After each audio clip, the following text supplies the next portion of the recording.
오늘 김혜성은 멀티 안타를 치며 화려한 야구 재능을 여지없이 보여주었습니다. 특히 오늘 경기에서는 김혜성이 중견수로 출전하면서 중계진들을 놀라게 했습니다. 경기 시작부터 김혜성이 왜 저기에 서 있느냐는 해설로 큰 주목을 받았습니다. 메이저리그 콜오프 2루 줄곧 출전해왔기 때문입니다. 중계진들은 김혜성의 멀티포지션 재능이 검증되는 시간이라며 큰 기대를 했습니다.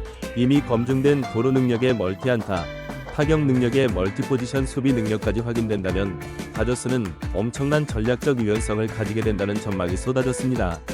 김혜성은 한국에서 유격수로 골든글로브를 연속 3년 받았습니다. 그리고 오늘 경기를 마친 후 김혜성의 멀티포지션 능력에 미국 매체들의 극찬이 쏟아졌습니다. 단 3경기 만에 다저스의 놀라운 역할에 선수가 들어왔다는 평가와 함께 북박이 메이저리거가 될 수 있다는 전망이 나왔습니다. 김혜성은 메이저리그 데뷔 첫 주의 공격에서는 컨택과 주로 센스로 기여하고 수비에서는 내야와 중견수를 오가며 멀티포지션 소화 능력을 증명해 보였습니다. 오늘 김희성은 8번 타자 중견수로 선발 출전해서 4타수 2안타의 4.1득점의 활약을 펼쳤습니다. 시리즈 최종전인 5월 7일 경기에선 김혜성이 처음으로 외야 수비를 맡았습니다. 낯선 메이저리그 외야 수비 포지션이었지만 무난하게 임무를 수행했고 경기 중 우익수 안디지스와 수비 위치를 두고 이야기를 나누며 타구 판단을 조율하는 모습도 보였습니다. 김혜성은 공격 폭발에 도화선이 된 후 7회 말 수비 시작과 함께 2루수로 이동했습니다. 대타로 투입된 제임스 아웃맨이 중견수를 맡고 1루수 프리먼을 빼는 대신 TK 에르난데스를 1루로 옮기는 여러 포지션 변경이 이루어지는 가운데 김혜성이 2루를 책임진 것입니다. 첫 타는 세 번째 타석에서 나왔습니다. 팀이 1대0으로 앞선 7회 초 142에서 김혜성은 마이의 세 번째 투수 레이크 배처의 2구째 슬라이더를 받아쳐 2루 사이를 가르는 1타점 적시타를 때려냈습니다. 김혜성의 안타가 도화선이 돼 다저스 타선이 폭발하며 다저스는 7회 초에만 대거 6득점하며 승리를 고쳤습니다. 김혜성은 프레디 프리먼의 3루타 때 홈을 밟아 득점을 하나 올렸습니다. 김혜성은 8회 초 마지막 타석에서 안타를 추가했습니다. 1-4-1루에서 마이애미 네 번째 투수로니 엘리케스의 5구째 스위퍼를 공략해 오전 안타를 뽑아내며 멀티에 성공했습니다.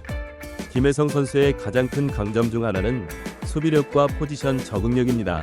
KBO에서 주로 뛰었던 포지션은 2루수로 두 포지션에서 모두 리그 정상급 수비를 인정받았습니다.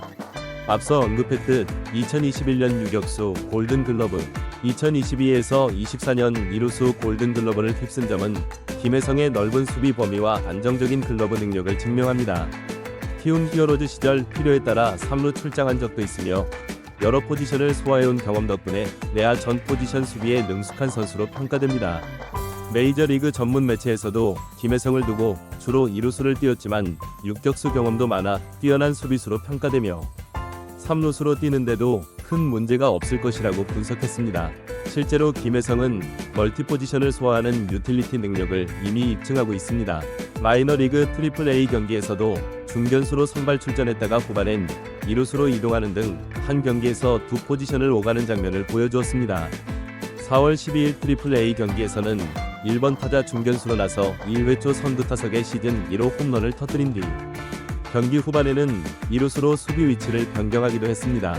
연장전에서는 다시 중견수로 복귀하는 등 한 경기 내에서도 내야와 외야를 넘나드는 적응력을 선보였습니다. 이러한 모습은 김혜성이 단순히 내야 수비뿐만 아니라 외야 수비까지 훈련하며 활용 범위를 넓혀왔음을 보여줍니다. 다저스 데이브 로버츠 감독 또한 김혜성의 멀티포지션 능력을 높이 평가했습니다. 로버츠 감독은 콜업 당시 김혜성은 AAA에서 좋은 활약을 보여주고 있고 아직 타격에 적응하고 있지만 2루수, 유격수, 중견수 등 수비 포지션뿐 아니라 주루에서까지 다양한 재능이 있는 선수라며 그 모든 걸 고려해서 코업을 결정했다고 밝혔습니다. 이처럼 김혜성은 중앙 내야 수비와 외야 수비, 그리고 주로 능력까지 갖춘 다재다능함으로 팀을 기여할 준비를 마쳤습니다. 빠른 발을 활용한 도로와 넓은 수비 범위는 이미 KBO에서 증명되었고 이러한 장점들은 메이저리그 무대에서도 유틸리티 플레이어로서 가치를 높여주는 요소입니다. 메이저리그에서는 한 선수가 여러 포지션을 소화하는 유틸리티 능력이 갈수록 중요해지고 있습니다. 162경기의 긴 시즌 동안 주전 선수들의 크고 작은 부상이 발생하기 마련인데 이때 여러 포지션을 메울 수 있는 선수는 빈자리를 채워줄 수 있어 팀에 매우 귀중한 존재가 됩니다.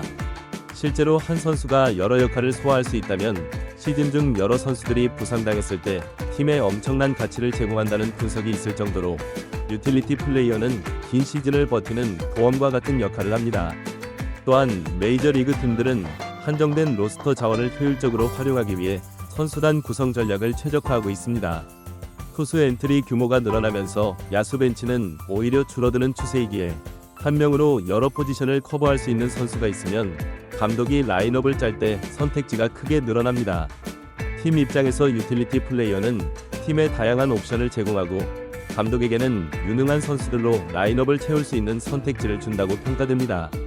로스터 유연성을 확보하는데 멀티포지션 선수만큼 효과적인 존재는 드물다는 뜻입니다. 유틸리티 플레이어의 중요성은 여러 감독과 야구인들의 발언에서도 드러납니다. 2016년 시카고 컵스를 이끌었던 조 매든 감독은 좋은 유틸리티 플레이어는 마치 필드 위의 또 다른 코치와 같다. 그들은 상황에 따라 어떤 자리든 적응할 줄 안다 고 말한 바 있습니다. 이처럼 게임 이해도가 높고 팀 상황에 맞게 어디든 뛸 수 있는 선수는 마치 엔트리를 가진 것과 같은 이점으로 작용합니다. 실제 월드시리즈 우승팀이나 강팀들을 살펴봐도 한두 명 이상의 뛰어난 유틸리티 자원을 보유하고 있으며 이러한 선수들은 눈에 띄지는 않아도 팀 승리의 결정적인 숨은 공헌자로 인정받고 있습니다. 정리하면 MLB에서 멀티포지션을 소화하는 선수의 가치는 크게 세 가지로 요약됩니다. 첫째, 부상 발생 시 공백 최소와 여러 자리의 백업을 한 사람이 해낼 수 있어 전력 유지에 도움을 줍니다. 둘째, 로스터 운용의 효율성. 벤치 인원을 적게 두면서도 유연한 선수 기용이 가능해 팀 운용의 폭넓은 전략을 가져갈 수 있습니다. 셋째, 경기 전략의 다양성. 경기 후반 대타, 더블 스위치, 수비 강화 등 상황마다 멀티플레이어를 활용한 맞춤 전략을 펼칠 수 있습니다. 이러한 이유로 현대 야구에서는 슈퍼 유틸리티라 불리는 멀티포지션 플레이어의 존재가 5승 퍼즐의 한 조각으로 여겨지고 있습니다. 멀티포지션의 가치를 입증한 대표적인 메이저리그 선수들로 다저스의 크리스 테일러, 템파베이의 브랜든, 토론토의 윈 메리필드 등입니다. 이들은 각자 타격과 수비에서 뛰어난 성과를 내면서도 동시에 여러 포지션을 오가는 유연성으로 팀의 큰 보탬이 된 사례들입니다. 김혜성 선수도 이러한 선수들과 비교해 볼 때 뒤처지지 않는 장점과 역할을 기대하고 있습니다. 이들은 공격 생산성과 수비 유연성을 겸비하여 팀 승리에 크게 공헌했고 이러한 사례들은 곧 김혜성 선수가 지향할 수 있는 롤모델이기도 합니다. 김혜성의 KBO 통산 기록과 주로 수비 능력은 앞선 선수들과 견주어 손색 없으며 향후 메이저리그에서 꾸준히 출장 기회를 얻는다면 이들처럼 팀의 다방면으로 도움이 되는 선수로 성장할 잠재력이 충분하다고 볼 수 있습니다. 지난해 경기 동안 김혜성은 멀티포지션 등 다양한 야구 재능을 검증받았고 그 결과 놀라운 능력을 보여주었습니다. 김혜성은 마이애미 원정 3연전에서 전 경기 선발 출장하여 타율 4할 1푼 7리 2타점의 뛰어난 성적을 남겼습니다. 3연전 동안 3득점 2도로도 곁들이며 공수주 전반에 걸쳐 존재감을 보여준 김혜성은 첫 시리즈를 성공적으로 마무리하고 팀과 함께 다음 원정지인 피닉스로 향했습니다. 이제 김혜성이 메이저리그 최고의 슈퍼 유틸리티맨이 되기를 기대해봅니다.